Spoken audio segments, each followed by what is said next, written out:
रहमान रहीम। सही बुखारी हदीस नंबर 21। अबू सईद खुदरी रज़ी अल्लाह ताला अन्हु से रिवायत है, नबी सल्लल्लाहु अलैहि वसल्लम ने फरमाया कि जन्नत वाले जन्नत में और जहन्नम वाले जहन्नम में चले जाएंगे। तो अल्लाह ताला फरमाएगा कि जिस आदमी के दिल में राई के दाने के बराबर ईमान हो उसे जहन्नम से निकाल लाओ। तो ऐसे लोगों को जहन्नम से निकाला जाएगा जो जल कर काले हो चुके होंगे। फिर उन्हें पानी या नहर हयात में डाला जाएगा। वह सीरे से ऐसे उगेंगे जैसे दाना नहर के किनारे उगता है।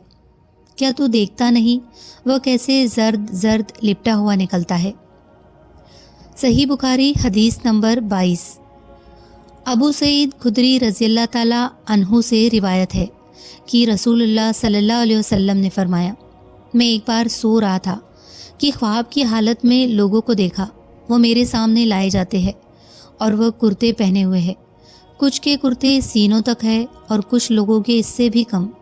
और उमर बिन खत्ताब रज़ी अल्लाह ताला अन्हु को मेरे सामने इस हालत में लाया गया कि वो जो कुर्ता पहने हुए है उसे ज़मीन पर घसीट रहे हैं। सहाबाए किराम रज़ी अल्लाह ताला अन्हु ने पूछा, ए अल्लाह के रसूल सल्लल्लाहु अलैहि वसल्लम, आप इस ख्वाब की क्या ताबीर करते हैं। आपने फरमाया, दीन। इस हदीस से मालूम हुआ कि ख्वाब में अपना कुर्ता घसीटते हुए देखना ऊंचे दर्जे की दीनदारी की पहचान है। यह भी साबित हुआ कि ईमान में कमी और ज़्यादती मुमकिन है। सही बुखारी हदीस नंबर 23। अब्दुल्ला बिन उमर रज़ी अल्लाह ताला अन्हु से रिवायत है कि रसूलुल्लाह सल्लल्लाहु अलैहि वसल्लम एक अंसारी आदमी के पास से गुजरे, जबकि वह अपने भाई को समझा रहा था कि तू इतनी शर्म क्यों करता है। रसूलुल्लाह सल्लल्लाहु अलैहि वसल्लम ने उससे फरमाया, उसे अपने हाल पर छोड़ दो, क्योंकि शर्म तो ईमान का हिस्सा है। सही बुखारी हदीस नंबर 24। अब्दुल्ला बिन उमर रज़ी अल्लाह ताला अन्हु से ही रिवायत है कि रसूलुल्लाह सल्लल्लाहु अलैहि वसल्लम ने फरमाया, मुझे हुक्म मिला है कि मैं लोगों से जंग जारी रखूं, यहाँ तक कि वो इस बात की गवाही दे कि अल्लाह के सिवा कोई माबूद हकीकी नहीं और बेशक मोहम्मद सल्लल्लाहु अलैहि वसल्लम अल्लाह के रसूल है। पूरे आदाब से नमाज अदा करे और ज़कात दे। जब वो यह करने लगे तो उन्होंने अपनी जान और माल को मुझसे बचा लिया सिवाय इस्लाम के हक़ के, और उनका हिसाब अल्लाह के हवाले है। सही बुखारी हदीस नंबर 25। अबू हुरैरा रज़ी अल्लाह ताला अन्हु से रिवायत है कि रसूलुल्लाह सल्लल्लाहु अलैहि वसल्लम से पूछा गया, कौन सा अमल अच्छा है। आपने फरमाया, अल्लाह और उसके रसूल पर ईमान लाना। सवाल किया गया, फिर कौन सा। आपने फरमाया, अल्लाह की राह में जिहाद करना। पूछा गया, फिर कौन सा। आपने फरमाया, वो हज जो कबूल हो। हज मबरूर से मुराद वो हज है जो दिखावे और गुनाहों से पाक हो। इसकी पहचान ये है कि आदमी अपनी ज़िंदगी पहले से बेहतर तरीके पर गुजारे। सही बुखारी हदीस नंबर 26। साद बिन अबी वक्कास रज़ी अल्लाह ताला अन्हु का बयान है कि रसूलुल्लाह सल्लल्लाहु अलैहि वसल्लम ने चंद लोगों को कुछ माल दिया और साद रज़ी अल्लाह ताला अन्हु खुद बैठे हुए थे। आपने एक आदमी को छोड़ दिया, यानी उसे कुछ न दिया, हालांकि वो तमाम लोगों में से मुझे सबसे ज़्यादा पसंद था। मैंने कहा, ऐ अल्लाह के रसूल, आपने फ़ला आदमी को क्यों छोड़ दिया। अल्लाह की कसम, मैं तो उसे मोमिन समझता हूँ। आपने फरमाया, या मुसलमान। मैं थोड़ी देर खामोश रहा।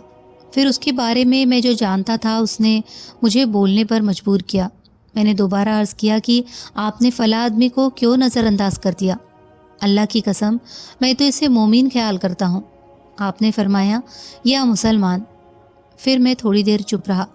फिर उसके बारे में जो मैं जानता था उसने मजबूर किया, तो मैंने तीसरी बार वही अर्ज़ किया और रसूलुल्लाह सल्लल्लाहु अलैहि वसल्लम ने भी वही फरमाया। उसके बाद आप कहने लगे, ए साद, मैं एक आदमी को कुछ देता हूँ, हालांकि दूसरे आदमी को उससे बेहतर ख्याल करता हूँ, इस संदेशा के पेश नज़र की अल्लाह ताला उसे औंधे मुँह दोज़ख में धकेल दे। मालूम हुआ कि जिसके अंदरूनी हालात का इल्म न हो उसे मोमिन नहीं कहना चाहिए, क्योंकि अंदर की बातों पर अल्लाह के अलावा और कोई नहीं जान सकता। البتہ اس کے ظاہری حالات کے پیش نظر اسے مسلمان کہہ سکتے ہیں۔ صحیح بخاری حدیث نمبر 27۔ ابن عباس رضی اللہ تعالیٰ عنہ سے روایت ہے، انہوں نے کہا نبی صلی اللہ علیہ وسلم نے فرمایا، میں نے دوزخ میں زیادہ تر عورتوں کو دیکھا کیونکہ وہ کفر کرتی ہے۔ لوگوں نے کہا کیا وہ اللہ کا کفر کرتی ہے؟ آپ نے فرمایا نہیں، بلکہ وہ اپنے شوہر کی نافرمانی کرتی ہے اور احسان فراموش ہے۔ وہ یوں کہ اگر تو ساری عمر عورت سے اچھا سلوک کرے، پھر وہ معمولی سی ناپسند بات تجھ میں دیکھے تو کہنے لگتی ہے کہ مجھے تجھ سے کبھی آرام نہیں ملا۔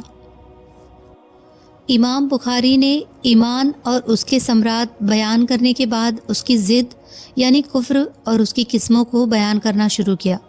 کفر کی 2 قسمیں ہیں، ایک یہ کہ اس کے کرنے سے انسان اسلام کے دائرے سے نکل جاتا ہے، اور دوسرا وہ کفر جس کا کرنے والا گنہگار تو ضرور ہوتا ہے لیکن اسلام سے نہیں نکلتا۔ اس مضمون سے دوسری قسم کا کفر مراد ہے۔ یہ بھی معلوم ہوا کہ گناہوں کے کرنے سے ایمان میں کمی آ جاتی ہے۔ صحیح بخاری حدیث نمبر 28۔ ابو ذر غفاری رضی اللہ تعالیٰ عنہ سے روایت ہے، انہوں نے فرمایا کہ میں نے ایک آدمی کو گالی دی کہ اسے ماں کی آر دلائی۔ نبی صلی اللہ علیہ وسلم نے یہ سن کر فرمایا، کیا تو نے اس کی ماں سے آر دلائی ہے؟ ابھی تک تم میں جاہلیت کا اثر باقی ہے۔ تمہارے غلام تمہارے بھائی ہے، انہیں اللہ نے تمہارے قبضے میں رکھا ہے، بس جس آدمی کا بھائی اس کے قبضے میں ہو اس کو چاہیے کہ اسے وہی کھلائے جو خود کھاتا ہے، اور اسے وہی لباس پہنائے جو وہ خود پہنتا ہے، اور ان سے وہ کام نہ لے جو ان پر بھاری گزرے، اور اگر ایسے کام کی انہیں تکلیف دو تو خود بھی ان کا ہاتھ بٹاؤ۔ دوسری روایت میں ہے کہ حضرت ابو ذر رضی اللہ تعالیٰ عنہ نے حضرت بلال رضی اللہ تعالیٰ عنہ کو صرف اتنا کہا تھا کہ اے کالی کلوٹی عورت کے بیٹے۔ ہمارے سماج میں اس قسم کی بات گالی شمار نہیں ہوتی، بلکہ صرف مذاق کی حد ایک قسم ہے، لیکن شریعت نے اسے جاہلیت کے زمانے کی یادگار سے تعبیر کیا ہے۔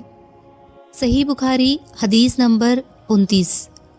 ابو بکرہ رضی اللہ تعالیٰ عنہ کا بیان ہے کہ میں نے رسول اللہ صلی اللہ علیہ وسلم سے سنا، آپ فرما رہے تھے جب 2 مسلمان اپنی اپنی تلواریں لے کر آپس میں جھگڑ پڑے تو مرنے والا اور مارنے والا دونوں جہنمی ہیں۔ میں نے عرض کیا کہ اے اللہ کے رسول صلی اللہ علیہ وسلم، مارنے والا تو ضرور جہنمی ہے، لیکن مرنے والا کیوں جہنمی ہوگا؟ آپ نے فرمایا اس کی نیت بھی دوسرے ساتھی کو مارنے کی ہی تھی۔ معلوم ہوا کہ جب دل کا ارادہ پختہ ہو جائے تو اس پر بھی پکڑ ہوگی، جبکہ دوسری روایت میں ہے کہ اللہ تعالیٰ نے امت کے دلی خیالات کو معاف کر دیا ہے جب تک ان کے مطابق عمل نہ کرے۔ ان دونوں باتوں میں فرق نہیں، کیونکہ ایسے خیالات پر پکڑ نہیں ہوگی جو مضبوط نہ ہو، یعنی آئے اور گزر گئے، البتہ پختہ ارادے پر ضرور پکڑ ہوگی اگرچہ اس کے مطابق عمل نہ کیا جائے۔ صحیح بخاری حدیث نمبر 30۔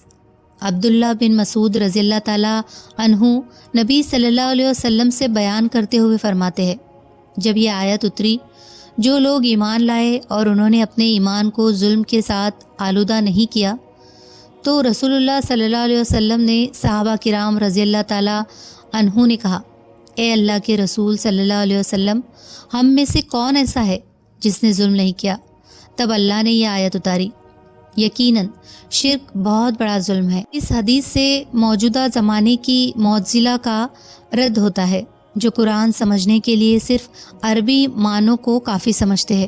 اگر ان کا یہ دعویٰ ٹھیک ہوتا تو صحابہ کرام قرآن مجید کو سمجھنے میں کسی قسم کی الجھن کا شکار نہ ہوتے۔ لہٰذا قرآن کو سمجھنے کے لیے صاحب قرآن صلی اللہ علیہ وسلم کے ارشادات اور عملوں کو سامنے رکھنا نہایت ضروری ہے۔ یہی بیان ہے جس کی حفاظت کا خود اللہ تعالیٰ نے ذمہ لیا ہے۔